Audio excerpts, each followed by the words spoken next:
Welcome to Goodbye Gluten. Saying goodbye to gluten does not mean saying goodbye to great food and great taste. So please like this video, share it with friends, and subscribe to our channel.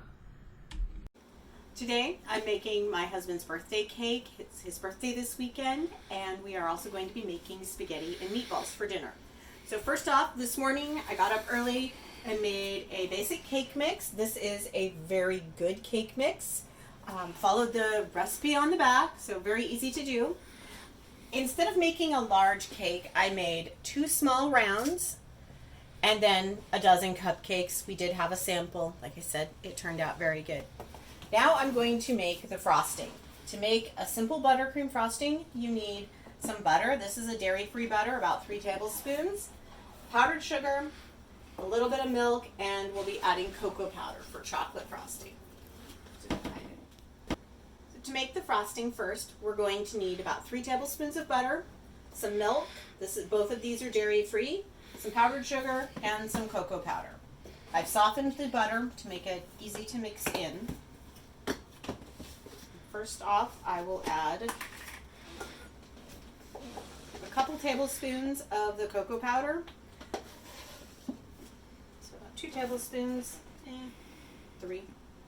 Finish off the container.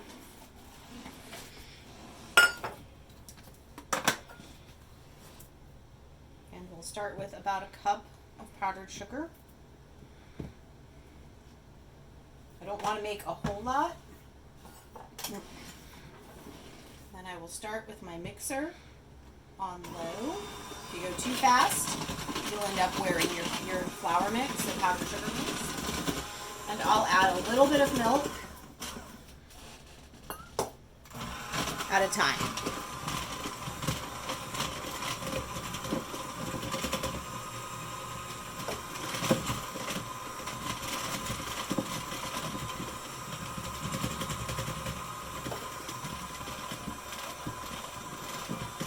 See how it's starting to come together.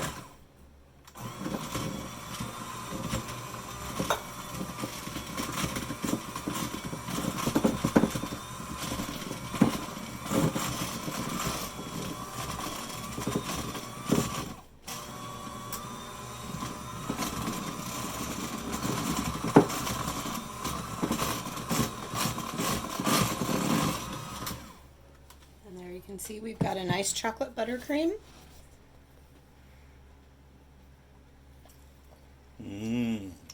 So if you want to add a little bit of vanilla to make it a little more rich, or if you add a little bit of coffee to it, it will become more rich.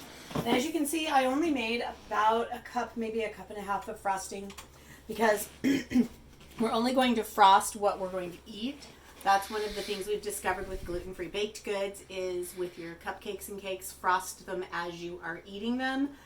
Otherwise, the frosting will make the cake sweat and it gets slimy. All right, we've got our frosting made. Now I'm going to do a little fancy decorating on one of our mini cakes. I have some Mint Oreos. They're interesting. Tastes like mint chocolate chip cookies. No, they don't. Or so ice what cream. I will do is, I'll show you what I'm going to do. I also have some sprinkles, gold and green, and then a few candles. First thing we're going to do is cut the cake in half. This is basically like a gigantic cupcake. Going to get it started and just gently slice across. Slowly, watch your hand. Do not let young children do that. Voila, we've got a semi-even line. Ooh, that's soft. Yeah, it's very nice. So the first thing I'm going to do is put some frosting in the very center.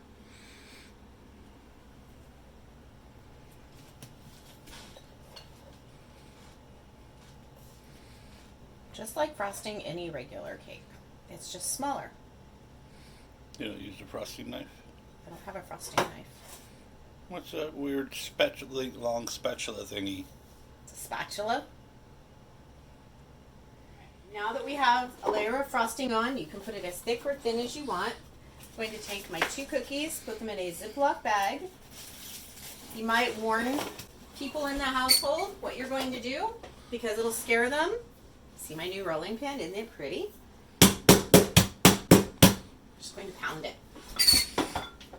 and crush up and make little cookie bits. How long did we have that other rolling pin before we replaced it? It was older than my kids. So now I'll just take this.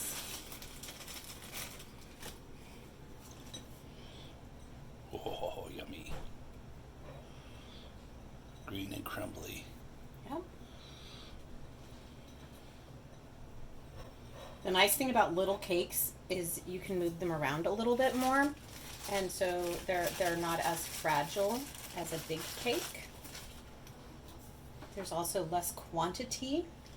So what you can do is you can make your cupcakes and put half of them in the freezer, and then you have half of the amount there to worry about eating. Now we put our lid on. Ah, it looks like a burger. Chocolate burger. Yep. We'll take and add frosting. Now you've got your options. You can take it down the sides if you wish, which is what I'm going to do. Or you could just frost the top and leave the edges open, whichever you prefer.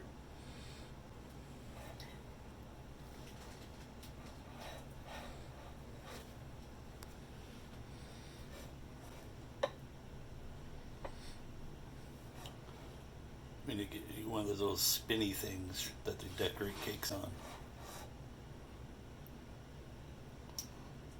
I'm going to go over here to show them how you're doing. Oh, so he switched sides on me.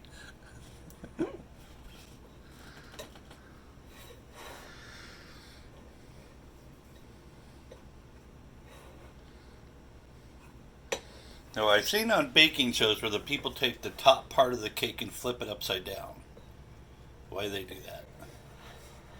To get a flat surface, usually.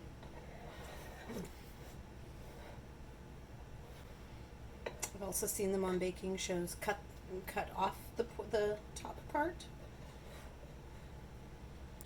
And then they have to make it crumb layer, then a normal layer. Yeah. Yet another reason to make the cake early in the day, because then it's completely cold when we're ready to frost it. No rushing around like the baking shows or competitions we watch. Which you guys, you got to check out, was it the Food Network Baking Championships? They're really, really neat.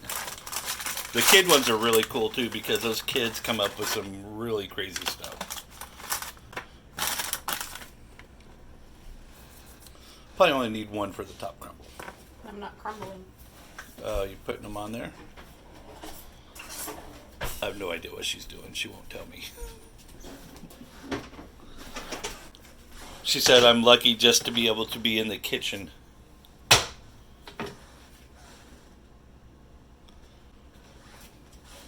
I was about to say it looked like mouse ears for a second.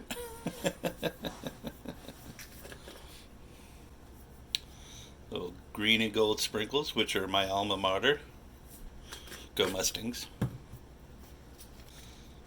So just put on whatever sprinkles you might have.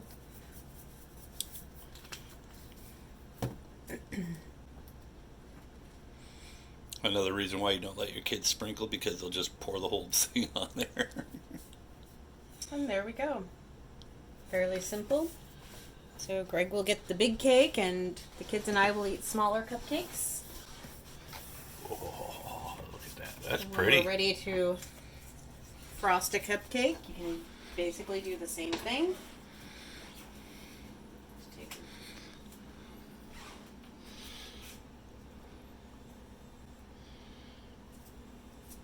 glob of cupcake. And an Oreo. There you go. All right. What's next? Next, we're going to make spaghetti and meatballs.